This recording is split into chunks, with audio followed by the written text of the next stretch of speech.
UK has recently been plagued with a thunderstorm of violent far-right and racially motivated riots.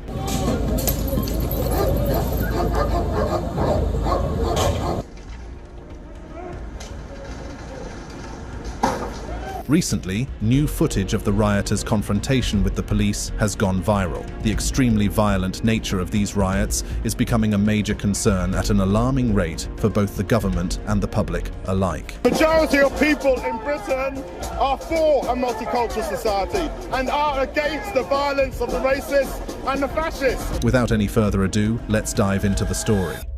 The viral footage. Northern Ireland, specifically the city of Londonderry, has become the latest flashpoint in the wave of deadly riots that have been rocking the UK region. This unrest comes in the aftermath of the tragic Southport killings, which sparked widespread disorder. During the most recent night of violence in Londonderry, at least 10 police officers sustained injuries as they valiantly attempted to maintain law and order. The rioters in Londonderry unleashed a barrage of dangerous projectiles, including petrol bombs, fireworks, and heavy masonry, which they hurled at the police officers. This reckless and violent behavior not only endangered the lives of the officers, but also disrupted the peace and stability of the community. The video footage, captured by an eyewitness, depicted a tense standoff between riot gear-clad police officers and protesters. Petrol bombs were hurled amid the chaos, targeting the officers. This unrest occurred after the Apprentice Boys' Relief of Derry parade, which proceeded peacefully. The Northern Irish Police vehemently condemned the rioting perpetrated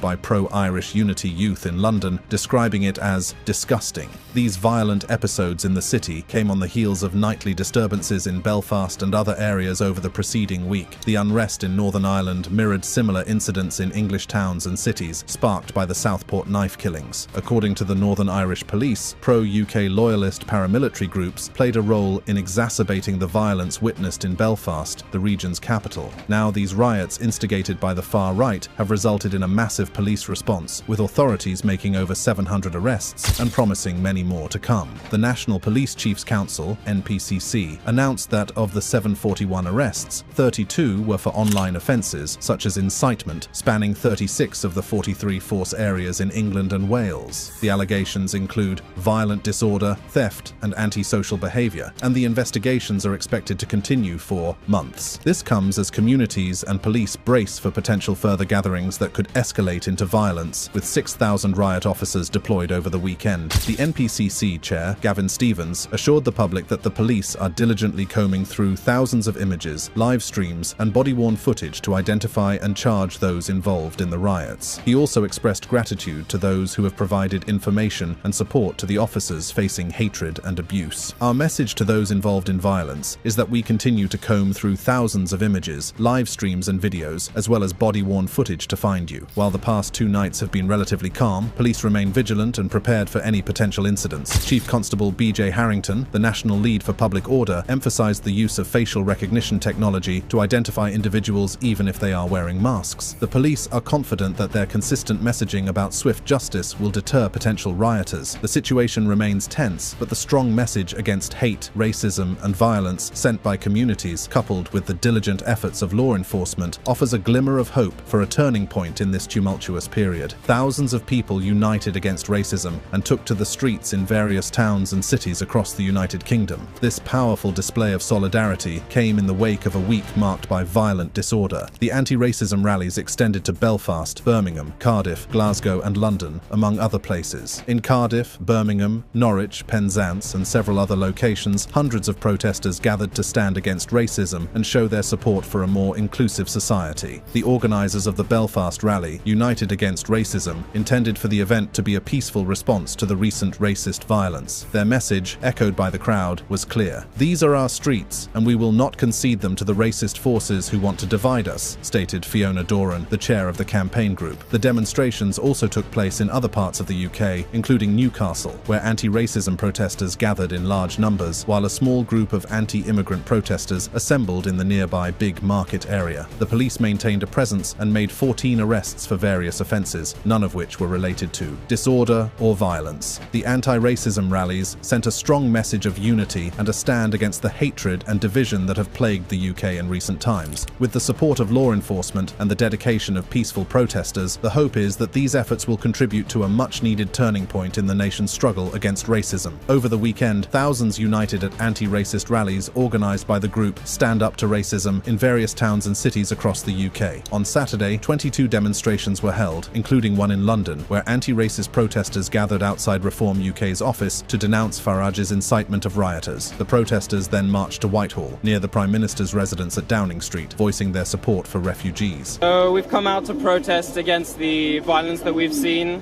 sort of perpetuated by the far right in the recent weeks. We think that it is directly linked and influenced by a lot of what is said in the media and in politics, particularly by people such as this gentleman over here. And we simply don't agree. We think that violence is absolutely not the answer to expressing your political views. These demonstrations served as a response to the anti-immigrant rhetoric and violence that had gripped the country following the dissemination of disinformation related to the fatal knife attack in Southport, which tragically took the lives of 3 children. The speaker at the rally continued saying, "The majority of people in Britain are for a multicultural society and are against the violence of the racists and the fascists. For a moment, it looked like they could cower people off the streets. For a moment, it looked like the fear was going to win over. But by organising, by drawing on the lessons of the past, but if we organise, we can win. We showed we could turn this round. But it's only the beginning, it's just the start. So we need more people in the movement." The rallies and protests were a powerful statement against the wave of anti-immigrant sentiment and violence that had swept the nation, fueled by misinformation and divisive rhetoric. However, it is equally important to know, why are the riots happening? The tragic stabbing of 3 young girls, Elsie Stankham, Alice Da Silva Aguiar, and Bebby King, at a dance class in the seaside town of Southport, England, triggered a wave of unrest not seen in the United Kingdom for over a decade. Misinformation spread online, far-right influences, and anti-immigration sentiments fueled riots and violence in towns and cities across England and Northern Ireland. The killing of these innocent children struck a deep chord, and the public sought answers and justice. Unfortunately, false speculation and rumours circulated on social media, claiming the suspect was an asylum seeker or a Muslim, which only served to inflame tensions further. Despite police clarifications and reports confirming the suspect's identity as a 17-year-old born in Wales to Rwandan parents, the misinformation continued to spread. The initial response to the tragedy was a heartfelt vigil attended by over 1,000 people in Southport. However, this peaceful gathering was soon followed by violent riots near a local mosque, where individuals threw bricks and bottles, injuring 27 police officers and setting a police van ablaze. The unrest quickly spread beyond Southport, with violent protests erupting in London, Hartlepool, Manchester, and other towns. Rioters targeted mosques, asylum seeker accommodations, and public property, engaging in vandalism, arson, and looting. The far-right group English Defence League, EDL, was implicated in the initial riot, and their online messaging app discussions likely played a role in inciting further violence. The situation escalated, with a clear pattern of online influencers spreading inflammatory messages and false claims about the attacker, reaching a broad audience, including ordinary people with no apparent far-right affiliations. Tommy Robinson, a far-right activist, posted provocative messages to his vast social media following, and an influencer associated with him, known as Lord Simon, called for nationwide protests. The riots spread across England, from Plymouth to Sunderland, and even reached Belfast in Northern Ireland. Asylum seeker accommodations, mosques, cars, and buildings were attacked, and a library was set ablaze. The violence in Belfast involved racist elements, with a judge confirming the presence of racist groups. In Rotherham, staff at the Holiday Inn housing asylum seekers described a terrifying mob that smashed their way into the building, leading to a desperate attempt to barricade themselves inside. Residents nearby spoke of fleeing their homes as rioters invaded their gardens. The chaos and disorder during the riots resulted in injuries to over 100 police officers, some fearing for their lives. The violent nature of the riots even prompted travel advisories from countries like Malaysia, Nigeria, Australia, Australia and India, urging their citizens to exercise caution. The response from the police and the UK government resulted in about 600 arrests, with over 150 people charged, including children as young as 11. The government pledged to tackle the disorder with a standing army of specialist officers, intelligence sharing, and collaboration with social media companies to remove misinformation. Geolocated footage revealed protesters vandalizing and setting ablaze 2 Holiday Inn hotels in Tamworth and Rotherham. The Tamworth Hotel had previously faced criticism from a local politician for housing asylum seekers. During the riots, protesters hurled projectiles, smashed windows, and started fires, resulting in injuries to a police officer. In Rotherham, rioters employed similar tactics, using wooden planks and fire extinguishers against officers, setting objects ablaze, and smashing windows to enter the hotel. British Prime Minister Keir Starmer strongly condemned the violent protests, emphasizing that those involved would face the full force of the law. He said, "People in this country have a right to be safe, and yet we've seen Muslim communities targeted, attacks on mosques, other minority communities singled out, Nazi salutes in the street, attacks on the police, wanton violence alongside racist rhetoric. So, no, I won't shy away from calling it what it is, far-right thuggery." He specifically mentioned attacks on Muslim communities, mosques, and other minority groups. He vowed to hold the rioters accountable for their actions and denounced their behaviour as unrepresentative of the country's values. The UK's policing minister, Dame Diana Johnson, assured the public that there would be swift and decisive action taken against the far-right rioters. The police have made it very clear that they have all the resources they need at the moment. There's mutual aid, as I've just described, and they have the powers that they need. The Home Office announced enhanced security measures for mosques in the United Kingdom, offering rapid deployment of protection to ensure the safety of worshippers and a swift return to religious practices. The police, local authorities, and mosques can ask for rapid security to be deployed, protecting communities and allowing for a return to worship as quickly as possible, the Home Office said. Home Secretary Yvette Cooper condemned the shameful actions of the rioters, emphasizing that there was no excuse for their hooliganism, thuggery, and extremist behavior. Nobody should make any excuses for the shameful actions of the hooligans, thugs, and extremist groups who have been attacking police officers, looting local shops, or attacking people based on the color of their skin,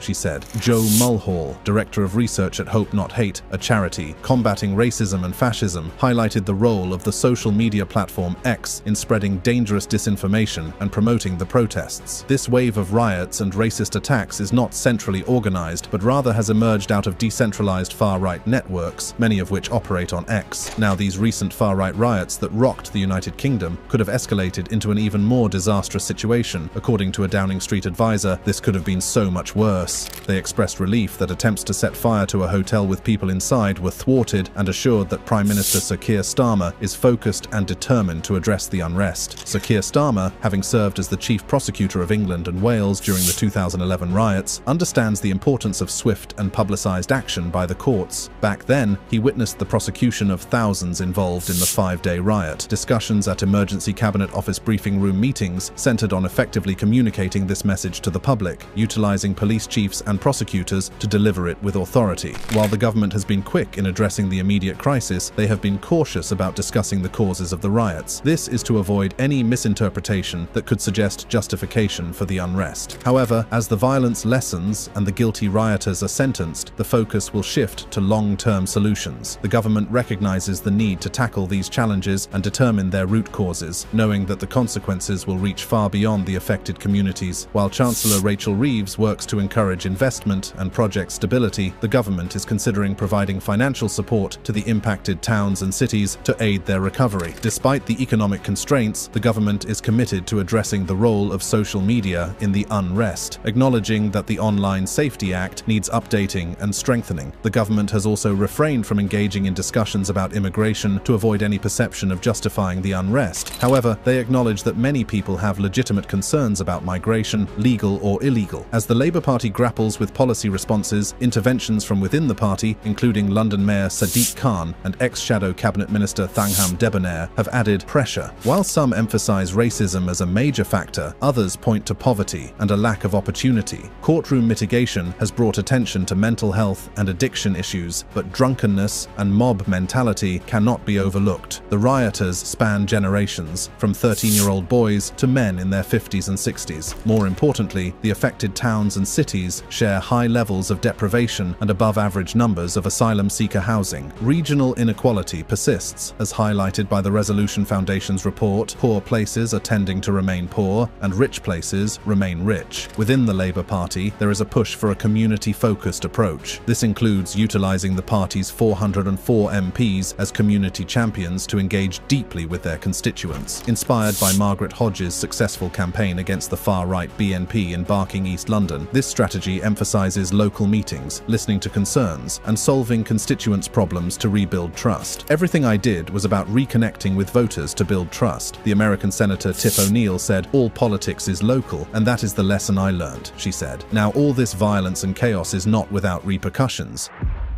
Consequences for the rioters.